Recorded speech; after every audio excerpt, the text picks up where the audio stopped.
Hi, my name is Gerhard Schwartner and welcome to Selling Power TV. Today we have the pleasure of meeting with Bill Butler. He's the CEO of Journey Sales. Welcome, Bill. Thanks, Gerhard. Nice to be here. Bill, companies keep investing in people, process, and technology. Now, how is Smart Rooms, your solution, helping that process? One of the things is I go around and talk to leaders out there. One thing I'm finding out is none of them seem to be happy with their sales results. And equally important is they don't know what to do next. So what we're finding as we kind of dig deeper into this is that the sales processes that companies have really aren't being followed very well, and in many cases not even documented very well.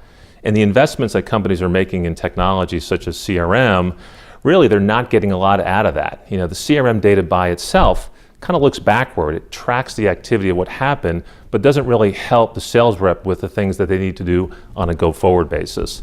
So what we see the best companies doing right now is, one, admitting that they don't have the best sales process in place and putting together sales playbooks, documenting in more detail the steps they need to do to be successful. In addition, they're realizing it's not enough just to track sales reps' activity. We've got to be able to see the customer side of the equation. So as I run these sales plays, is it landing with the customer the right way? And the third element we see of what the best sales organizations are doing is really a commitment to develop salespeople. And it's technologies like Smart Rooms, which is really driving the change in the market today. Can you help me understand how the new playbooks work together with Smart Rooms? Now, if we think about sales playbooks, it's really a cookbook. It's a recipe of the tactics and activities I need to do to deliver insight and to engage with customers. For the salesperson? For the salesperson, yeah. Mostly inwardly focused, and that's the big issue. So what we end up finding is that we can build a playbook, often it's static in nature, but we marry up the Smart Room with the playbook. Now we're getting kind of both sides of the equation. We're getting the sales reps activity, but we're also seeing how it lands with the customer. The Smart Room offers the salesperson a window into customer behavior. And that behavior, that insight, is what we generally see as kind of the wow factor. So when sales reps start using Smart Rooms, that's the one thing they've never seen. How are customers now responding, to the Smart Room? We see it at an individual level, how each individual customer is reacting, but we can also see how they're making decisions as a team, and that's really critical. So you would see in the Smart Room where the customer is going to view your information, and also there's a timestamp on it, right? Absolutely, okay. Yep. So what do you learn from the time element? So when we get people in the room, the people that come in early often have kind of a disproportionate influence on the decision, which kind of makes sense because they're the ones that are in the room, they're kind of shaping the decision, you're probably interacting with them. What we see is that people that come in later, the executives still have an important decision, they have a vote in the process, but very often they're following the lead of this kind of core group that came in early. So can you give me an example of a customer?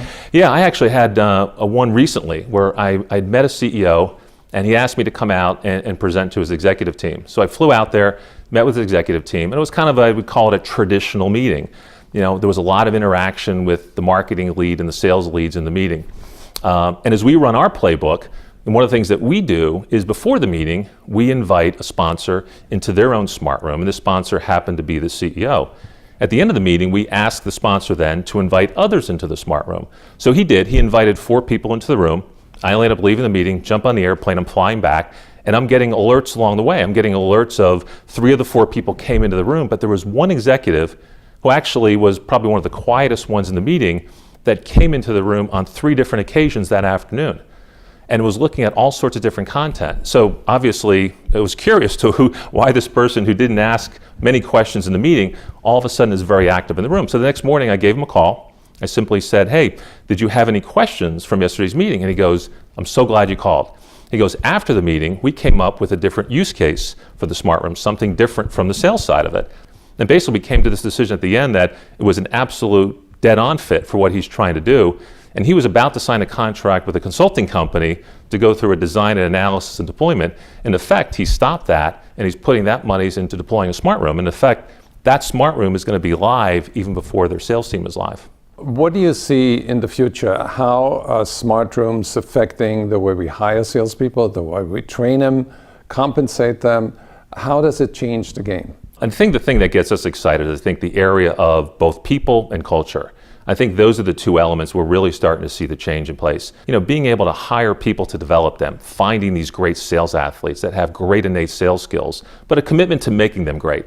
They know that joining your organization, they're going to become kind of better at what they do.